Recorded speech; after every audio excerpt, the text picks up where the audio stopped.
que haja uma liderança mundial, né? Um governo centralizado, e isso vai acontecer, especialmente quando os Estados Unidos derem poder à primeira besta, ao papado.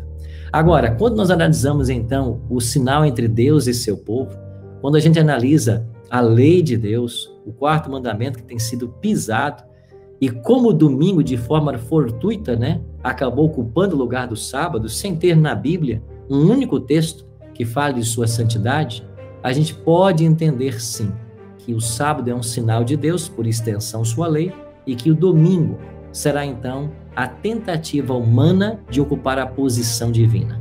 Então, o sábado e o domingo, eles serão a pedra de toque nesse grande conflito final que nós teremos agora. O mundo vai se dividir em dois caminhos, em dois partidos, dois grupos, e todos nós teremos que escolher de que lado nós vamos ficar. Olá, meus amigos e irmãos, a graça e a paz do Senhor Jesus. A nova ordem mundial. Ao lermos Apocalipse capítulo 13, vemos ali emergir da terra e do mar duas bestas, ou seja, dois poderes ou dois reinos. E essas duas bestas ela têm um grande papel no cenário do grande conflito entre o bem e o mal nos últimos dias. E essas duas bestas, ao se unirem, irão promover uma nova ordem mundial, onde todo mundo terá que seguir as suas leis, as suas ordenanças. Se você quer aprender mais sobre essa nova ordem mundial, então eu quero convidar você a assistir esse vídeo até o final. E se você é novo por aqui e ainda não é inscrito no canal, convido também a você a se inscrever no canal. Se você gosta desse tipo de conteúdo, então deixe o seu like no vídeo e também compartilhe essa mensagem com mais pessoas. Fazendo isso, você estará ajudando esse ministério a crescer cada vez mais. Que Jesus te abençoe e te guarde, e fica agora com o vídeo. Apocalipse capítulo 13 é o ápice do cronograma profético de Deus, porque nesse capítulo estão descritos os eventos que vão ter lugar até que Jesus volte a essa terra. Em Apocalipse capítulo 13, você já sabe, nós temos aqui duas bestas, uma que sobe da terra, uma que sobe do mar, e essas duas bestas, de acordo com a interpretação historicista, são poderes antagônicos a Deus, eles se levantam contra Deus. Mas eu queria começar o capítulo 13, não pelo capítulo 13, pelo capítulo 10. Se você puder abrir a sua Bíblia comigo, em Apocalipse capítulo 10, aqui diz o seguinte, versículo 1. Vi outro anjo forte descendo do céu, envolto em nuvem, com um arco-íris por cima da sua cabeça, e o rosto era como o sol, e as pernas como colunas de fogo. Essa descrição desse ser nos remete ao capítulo 1 de Apocalipse, onde você tem ali uma visão do Cristo glorificado, passeando entre os 7 castiçais de ouro.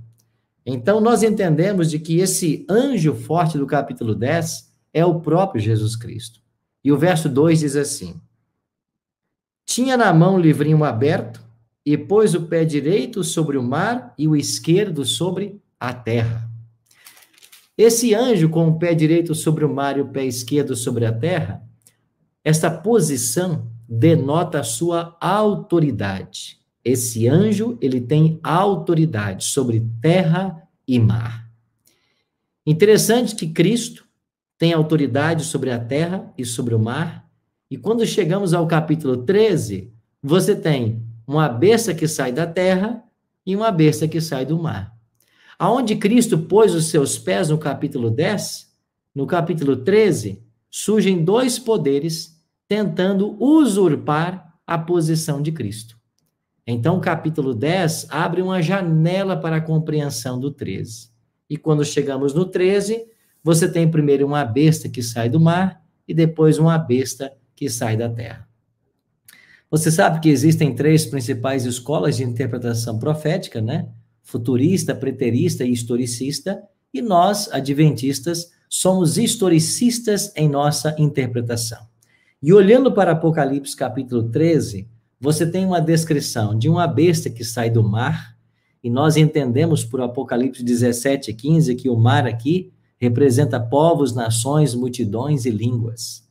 Um outro detalhe interessante é que esse poder ele agiria também por 42 meses. E esse poder teria 7 cabeças e 10 chifres. Fazendo uma comparação deste animal com o quarto animal de Daniel, capítulo 7, nós chegamos a uma única conclusão. Esse poder do capítulo 13 representa Roma em suas duas fases, pagã e religiosa, imperial ou papal. Você está lembrado que esse poder de Roma, os 10 chifres representavam 10 reinos, e depois que passou Babilônia, Medopérsia, Grécia e Roma, quando nós chegamos nos dias de Roma, para quem Roma perdeu o seu poder? Não perdeu para ninguém. Na realidade, não perdeu para outro império, né? O que aconteceu é que Roma foi minada em suas bases. Existem vários historiadores que falam sobre como Roma caiu. Eu tenho aqui em minha biblioteca o livro de um deles, né?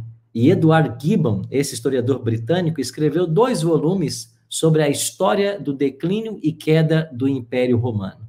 E nesses 2 volumes ele conta que a partir do ano 352 de nossa era até o ano 476, 10 tribos bárbaras invadiram a Itália, e provocando assim a queda do império.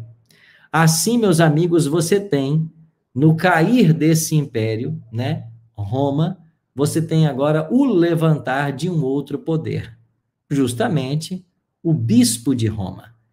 Você sabe que esse título que o Papa hoje usa, né, o sumo pontífice, era originariamente um título do imperador romano? A palavra sumo pontífice quer dizer o máximo construtor de pontes. Esse era um título do imperador. Daí veio o ditado, né? Todos os caminhos levam a Roma, porque era o imperador que ligava todas as avenidas do mundo para Roma. Então, quando cai Roma imperial, se levanta Roma papal. E esse levantar só foi possível quando o papado conseguiu o apoio das 7 tribos que não eram arianas e a expulsão das 3 tribos que eram arianas, os érulos, vândalos e ostrogodos. A última tribo ariana a ser expulsa do território da Itália foram os ostrogodos, e isso no ano 538. Para ser exato, em fevereiro de 538. Aí, então, começa a hegemonia do bispo de Roma. Esse poder vai unir a igreja ao Estado, e quando nós chegarmos ao 11º e 12º século, esse poder atingirá o seu apogeu. E um dos estratagemas desse apogeu foi o estabelecimento do Tribunal de Santo Ofício. Esse tribunal, que condenou milhares de pessoas à morte, é uma prova inequívoca do poderio que teve esse império. E interessante que, como a profecia do capítulo 13 havia predito, esse poder duraria, ou teria uma hegemonia, por 1260 anos. Se nós partirmos de fevereiro de 538, quando os ostrogodos foram expulsos de Roma, a última ameaça ao estabelecimento do poder papal, nós seremos levados exatamente para fevereiro de 1798. Aí vem a pergunta: o que é que aconteceu em fevereiro de 1798 que tirou o poder do Papa? A prisão do Papa. Na época, o Papa Pio VI foi preso por ordem de Napoleão Bonaparte pelos generais Berthier e Servani, e essa prisão se deu no dia 15 de fevereiro, exatamente no mesmo mês que os ostrogodos caíram, 1260 anos depois. Assim, por essas evidências e outras que não tenho tempo de mencionar aqui, nós entendemos de que esse poder que se levanta do mar cumpre-se em Roma, primeiro imperial, depois papal. Agora, esta besta, esse poder, não está sozinho. A partir aqui do versículo 11, você tem uma besta que surge da terra. E se águas representam povos, nações, multidões e línguas, a terra representa um local despovoado. Aí vem a pergunta lógica. Por ocasião da queda dessa primeira besta, 1798, qual é o poder que estava em ascensão, chamando a atenção para si?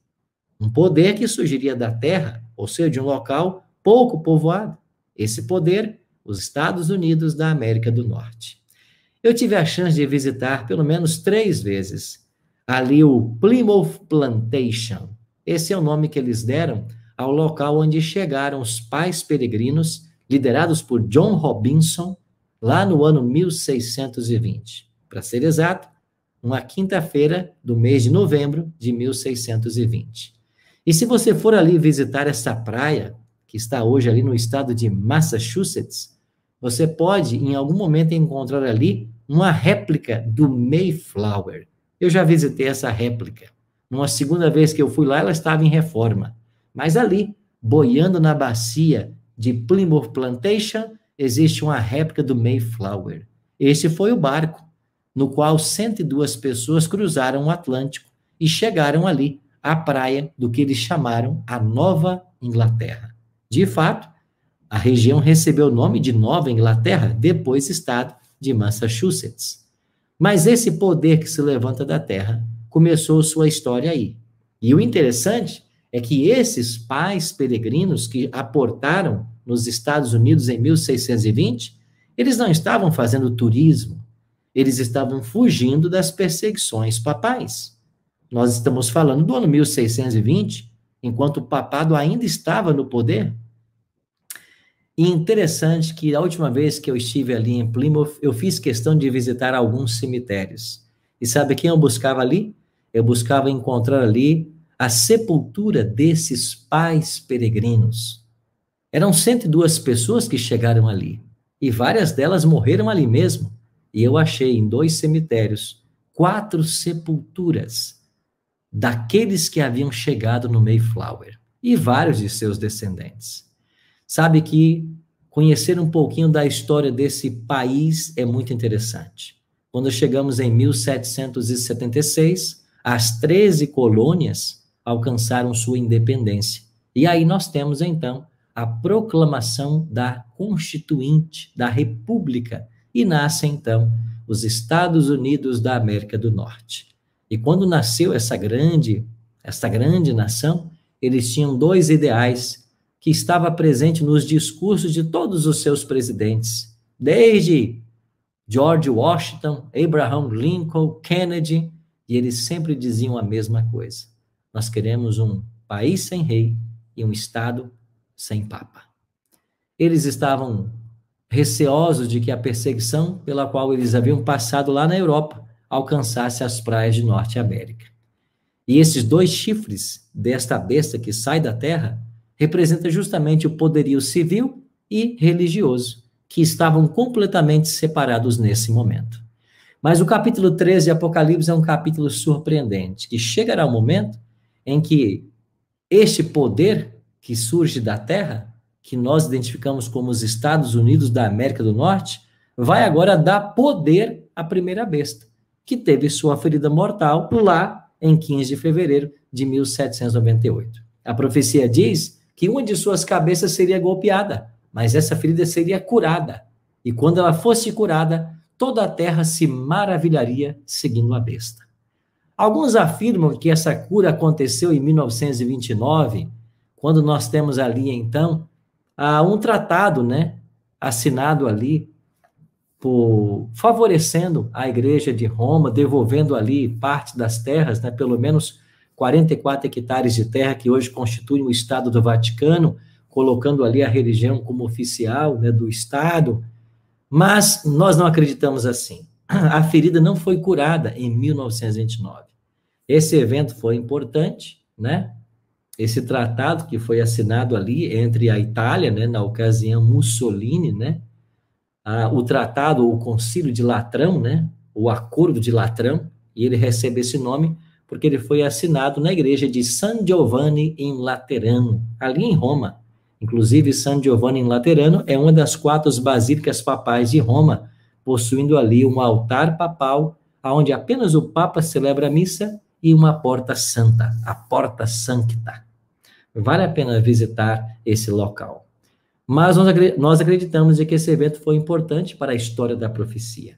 E se não marca a cura, pelo menos um passo largo foi dado. E quando essa cura finalmente vai acontecer?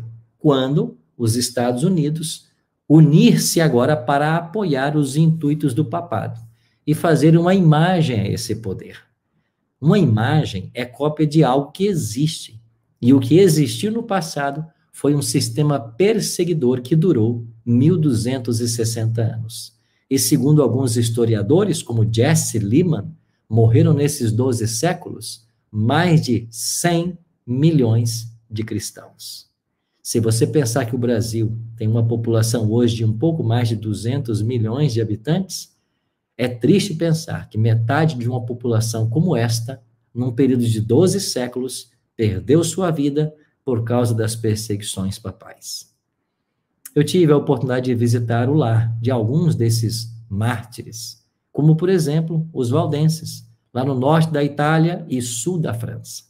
Visitar os Alpes, o Vale Agrongona, o Vale do Piemont, onde esses valdenses moravam, e conhecer da sua história, é saber como Deus preservou um remanescente, mesmo em meio a tantas provas. E nesse período de grande perseguição, enfrentado pelos sinceros filhos de Deus, Deus manteve um povo sincero, que amava a palavra de Deus. E esse amor desses sinceros é extraordinário. E antes mesmo que Lutero traduzisse o Novo Testamento para o alemão, enquanto esteve preso lá no castelo de Wartburg, antes que Wycliffe traduzisse a Bíblia para o inglês, o povo valdense tinha toda a Bíblia na sua língua. Que história extraordinária!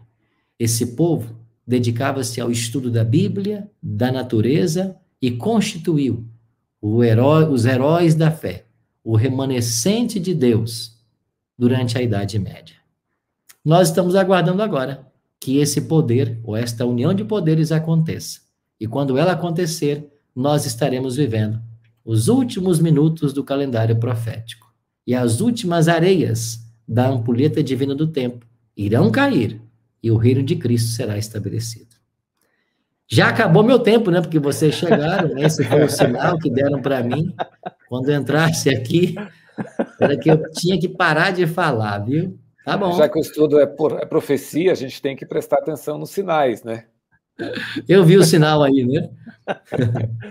Olha, o pastor Arilton, eu estou empolgado porque o senhor tocou num assunto que já me deixou curioso ali. O senhor falou sobre a imagem da besta.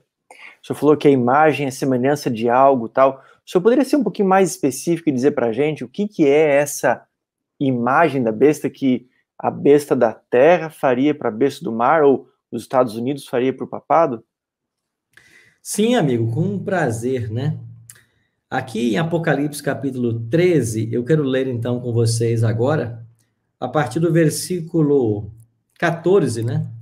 Seduz os que habitam sobre a terra, falando aqui sobre a segunda besta, que nós entendemos ser os Estados Unidos, por causa dos sinais que lhe foi dado executar diante da besta, dizendo aos que habitam sobre a terra que façam uma imagem à besta, aquela que, ferida a espada, sobreviveu. Uma imagem, como eu disse, é cópia de algo que já existiu. O que existiu que marcou o ápice do poder papal na Idade Média? Um sistema perseguidor que declarou herege quem eles bem entenderam, tomaram as propriedades de quem eles quiseram tomar e assim estabeleceram seu poder. Esta perseguição, ela será copiada agora no tempo do fim. Quando os Estados Unidos cruzarem o Oceano Atlântico e derem suas mãos ao Vaticano, e esta união, que é uma união profética, está a passos largos, né? Desde os primeiros encontros entre o peregrino da paz, João Paulo II, e Ronald Reagan, inclusive naquela ocasião, quando houve esse primeiro encontro do Papa com Reagan, a revista Time daquele ano publicou uma matéria de capa que trouxe o título The Holy Alliance, a Santa Aliança. Parecia que a revista Time estava lendo o Apocalipse. Ali começaram as relações diplomáticas entre Estados Unidos e Casa Branca. Essas relações vão se aprofundar cada vez mais e chegará o tempo que os Estados Unidos vai fazer uma imagem perseguidora. Agora, esta perseguição, ela vai se dar quando esta nação tentar impor um dia de guarda. E você sabe que o domingo é o filho do papado. O domingo é uma criação da Igreja Romana. E a gente afirma isso hoje porque a própria Igreja Romana não esconde isso. Se você ler o catecismo, você vai perceber que lá houve uma mudança do sábado para o domingo.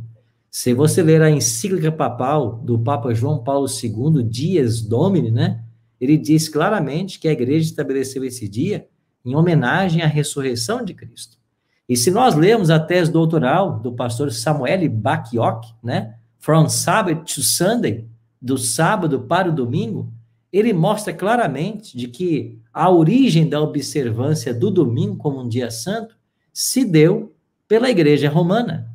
E esse pastor adventista, que faleceu há uns 7, 8 anos atrás, defendeu sua tese na Pontifícia Universidade Gregoriana de Roma. E eu tenho aqui uma cópia da sua tese, original. E nessa tese você tem ali o imprimato do Vaticano. Ou seja, eles estão dizendo, ao colocar o seu imprimato nessa tese, que esse doutor está afirmando é verdade. Então, através da imposição de um dia de guarda, virá um sistema perseguidor para aqueles que não aceitarem. Então, isto será a imagem que a segunda besta fará a primeira, com a intenção de levar todos os habitantes da terra a adorar a primeira besta. Pastor Arilton, muito interessante isso aí, né? Essa ligação da imagem da besta, a questão aí do domingo. Quem sabe o senhor poderia citar algumas evidências bíblicas que dê para a gente identificar o domingo assim como uma oposição. A gente sabe que o sábado é o sinal de Deus, né? Como é que a gente poderia citar, citando a Bíblia, né, colocar o domingo realmente como esse elemento chave aí nessa união que o senhor descreveu? Pastor Eliezer, você sabe, né, que você mencionou aí o sábado como um sinal de Deus, né? Nós temos textos como Ezequiel 20, verso 12, Ezequiel 20, verso 20, que declaram claramente de que o sábado é o sinal entre Deus e seu povo. Por outro lado, nós temos uma profecia lá de Daniel 7, 25, falando do chifre pequeno, né, que é uma alusão ao papado também, ele cuidaria em mudar os tempos e a lei. Em Daniel 8,12 é dito que ele deitaria por terra a verdade, o que ele fizesse iria prosperar. O que é que veio historicamente para ocupar o lugar do sábado? O domingo. Então, se o sábado é o sinal entre Deus e seu povo, aquilo que se opõe a este sinal tornar-se-á o motivo pelo qual haverá um movimento ecumênico e tornar-se-á o caminho para o surgimento de um novo sistema perseguidor. Alguns estão falando, né, de uma nova ordem mundial. E, de fato, isso vai acontecer porque isso está previsto, né? Nós chegaremos, então, de todos os lados a termos aí desejos para que haja uma liderança mundial, né? Um governo centralizado. E isso vai acontecer, especialmente quando os Estados Unidos derem poder à primeira besta, ao papado. Agora, quando nós analisamos, então, o sinal entre Deus e seu povo, quando a gente analisa a lei de Deus, o quarto mandamento que tem sido pisado, e como o domingo, de forma fortuita, né, acabou ocupando o lugar do sábado, sem ter na Bíblia um único texto que fale de sua santidade, a gente pode entender, sim, que o sábado é um sinal de Deus, por extensão sua lei, e que o domingo será, então, a tentativa humana de ocupar a posição divina. Quando a gente vai para Apocalipse capítulo 7, você tem ali uma cena de selamento, os 144 mil, e é claro que receber o selo de Deus significa receber o selo da aprovação divina. E esse selo, ele fala não apenas do pertencimento desse povo ao Cordeiro, mas fala do caráter que eles desenvolveram semelhante a Cristo. E é claro que para termos um caráter semelhante a Cristo, nós precisamos andar no caminho dele e obedecer sua lei. Jesus declarou, em João 14, 15, se me amais, guardareis os meus mandamentos. Nós não pregamos salvação pelas obras, nós não pregamos que mandamento salva, mas nós pregamos que uma vez salvo, somos salvos para obedecer. Sábado e lei não salva ninguém, mas evidenciam quem está salvo. Então, o sábado e o domingo, eles serão a pedra de toque nesse grande conflito final que nós teremos agora. O mundo vai se dividir em dois caminhos, em dois partidos, dois grupos, e todos nós teremos que escolher de que lado nós vamos ficar. Se você gostou do vídeo, não se esqueça de se inscrever no canal, deixar seu like e também compartilhar o vídeo. Que Jesus te abençoe e até a próxima.